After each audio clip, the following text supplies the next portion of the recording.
possess the land. So,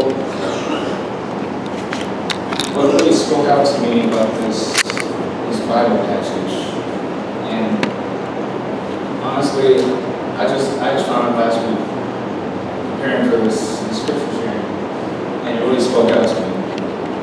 Be still before the Lord. Wait for God. It just showed me, hey, stop going place to place looking for God in the wrong places.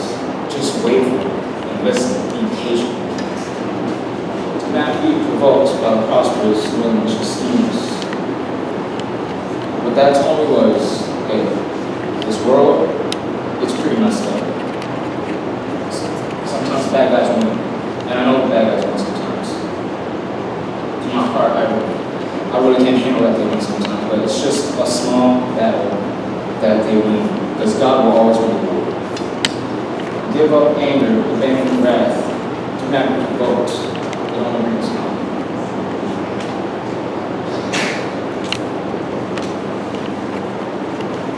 With patience, I really had to drop the anger. I really had to drop the wrath. All that anger I felt,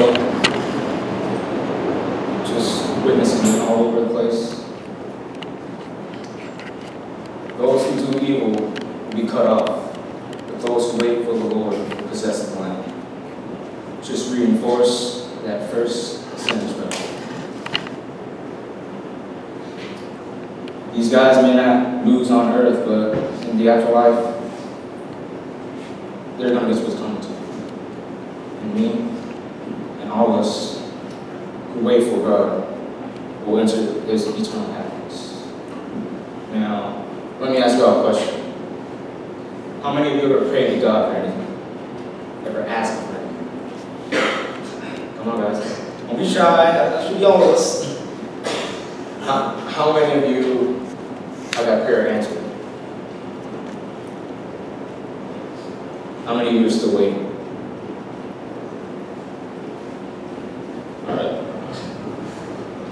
So, let me tell you about when I asked God for something.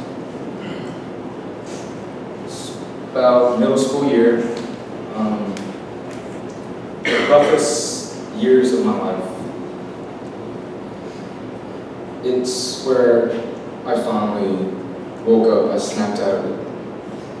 I realized what's happening out there in the world. There's no more cartoons, no more like video games for me. I saw the world for what it was. School did not help at all. I was actually bullied, and it really didn't help my self-esteem.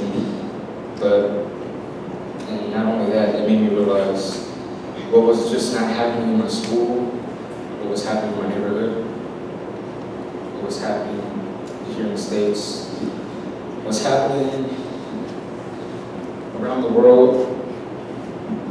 People every day just surviving, and I'm sitting here, easy life. But I'll be honest, I really snapped out of it. So, all that leading up to the summer going into 8th grade, I just finished 7th grade. I had really nobody to talk to about it, so all that was just built up inside me. I had no healthy outlet, and well, one day during the summer, my sister, she wanted to go to Austin. My mom did not let her go unless I went. So that's what happened. She made me go. And as a little thing as that was, it pushed me over the edge. I sat in the back of the car and I cried. And I prayed to God, God, why am I here? What is the point of me being here?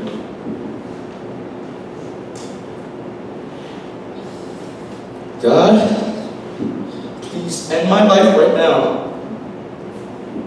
I'm begging you, end my life. looking back on it, it's just a stupid thing to ask for. But you know what, sometimes ask and you shall receive. After I prayed that, about a good 5 minutes, I started to calm down a little bit.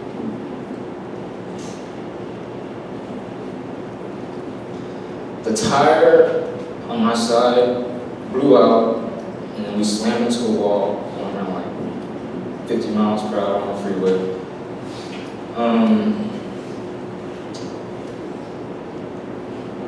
So I was sitting in there, and I'm stupid.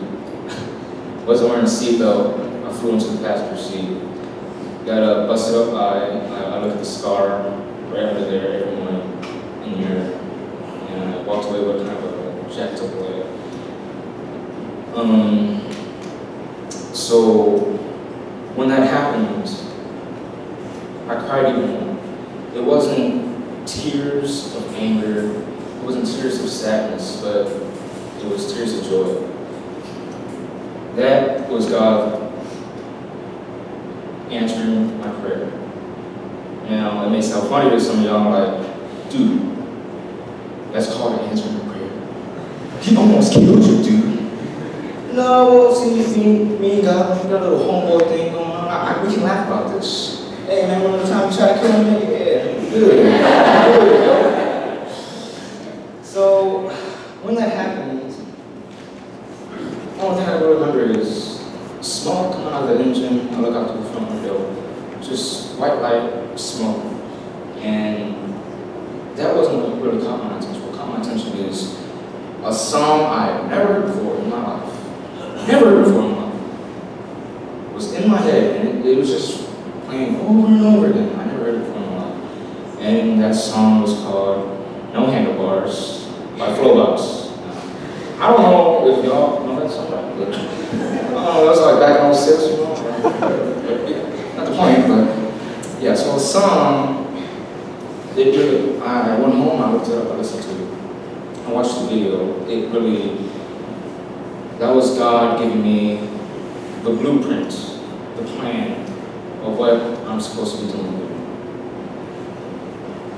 You know what the song was about? It starts off with two friends riding down the hill with no handlebars. You know, they're just having fun, and it just showed me the innocence they had. You know, these are just two friends growing up, and eventually you grow up, you part ways. And the thing is, these guys took two completely different paths, but they were still friends. One took the path of humbleness, he took the path of being happy about the small things. He didn't care about money, he didn't care about power, he cared about people. And as for the other guy, he went down the path of corporate greed, power, money, but the thing was, he didn't know he was going down the wrong path. He was blinded by his own ambition. That ambition led him to gaining so much power that to his head, he ended up hurting people without knowing. And ultimately, he ended up hurting his friend. His friend realized what was going on, and he's helping the people that his friend hurt. Eventually, they just got back from him. I think it just stopped right there. So, that song was just a little taste of my plan for God. And, well, like I said, you gotta be patient. I waited for the answer. Let's skip ahead a couple years. I'm probably my freshman, sophomore year, summer. Just got done working out with my cousin. Right? And I'm walking out to his car, we're just screwing around, you know, just like slapping around. And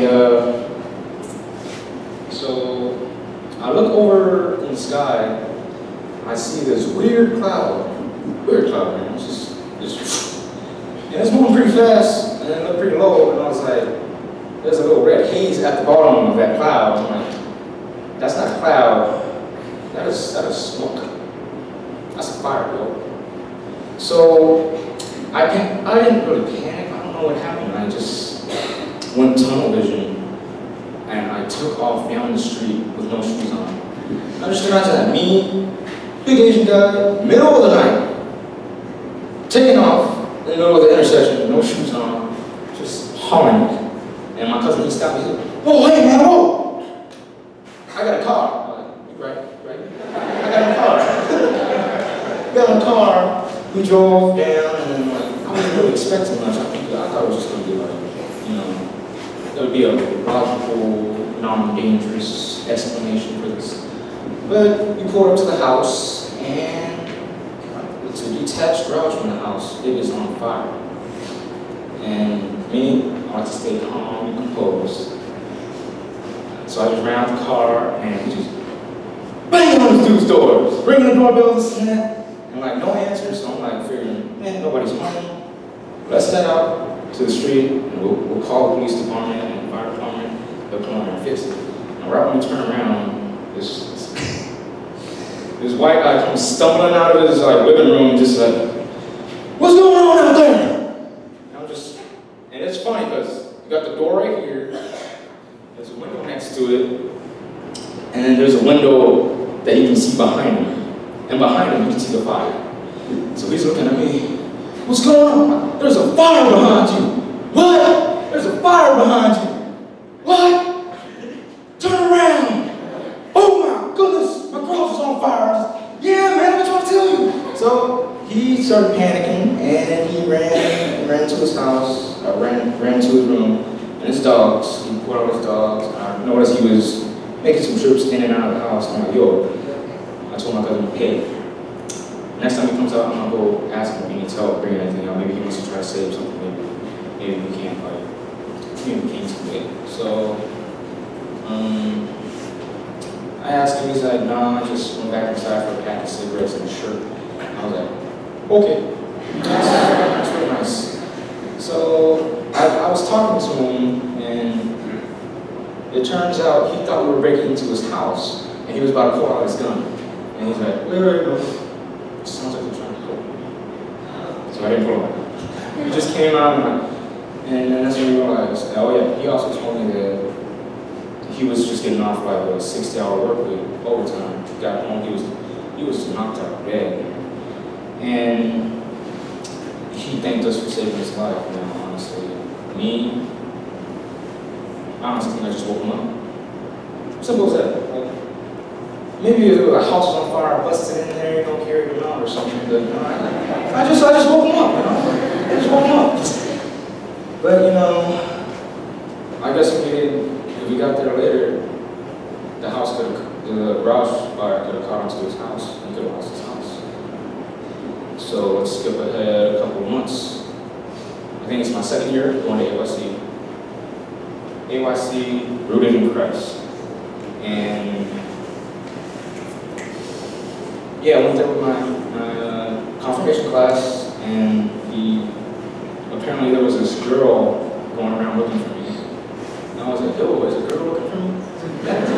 That is something I'm used to, man. And well, she eventually found me through mutual friends, and she found me and she asked me my name, and she thanked me and she helped me. I was like, "Well, why are you doing this?" Turns out that was her dad that I saved, and that was the moment where everything's sort of adding up right now. That was the moment I think God told me the reason I'm here, which is why I'll be going off, doing what I'm doing. I think I'm here to protect and serve people. And like, I just thought it's just such a major coincidence. The dude that I saved, his daughter was at NYC, somehow she found me. You can call it a coincidence. I'll take it as a sign of God. Now, just to top it all off, head on to the next scripture. There's this keynote speaker there, Father Tony. Best keynote speaker I've ever heard in my life. Came with the famous phrase, "Don't be stupid. Remember where you came from." And that spoke deep to me. Because the stuff that he talked about was exactly the things that I was struggling with at that time in middle school.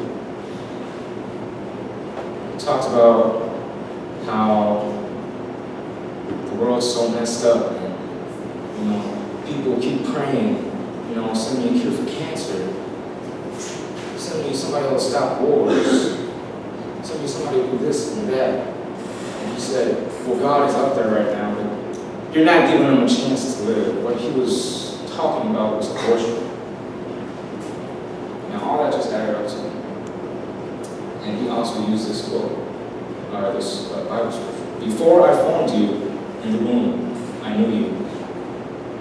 Before you were born, I dedicated you, a prophet to the nations. I appointed you. You also have a connection there? This is the theme for your retreat. Jeremiah 1, verse 5. Everything just fell into place, all the way up into this one. All those events. Now, going back to scripture, the one that I shared first, am I going back? Be still before the Lord, wait for God. I've been waiting. Can I make you both like prosperous? I'm going by the bunch of steamers. Like I said, it's been rough. Give up anger and your wrath. Do not be provoked with your time. Those who do evil will be cut off. Those who wait for the Lord will possess the land. So, all in all, when you ask God for something, don't expect him to just give it to you. He gives you the opportunity to take what you need. You want to be courageous? You pray to God to be courageous, he'll give you an opportunity to be courageous. You want to be happy, he'll give you an opportunity to be happy. It's just up to you to be still before the Lord and wait for God. Wait for those answers. See if you can connect all the dots for the big picture. And even though I ultimately stopped around my confirmation years, I can tell you right now that was just the beginning of my journey. And God, I want y'all to know that God has a plan for all. You just have to listen. You just have to be patient. I would like to try to close this out with a prayer for y'all. It sounds like I'm really not trying. In the name of the Father, so, what's up, God? This is me. This confirmation class right here. And I know that they're going through a lot of things. I don't know them individually, I don't know their problems, but I know that whatever's holding them back, whether it be problems at home, pride, anger, hate towards a friend, I just really want you to be able to take that away from them and help them find the answers that they're looking for. And that they should know that they're always going to be family.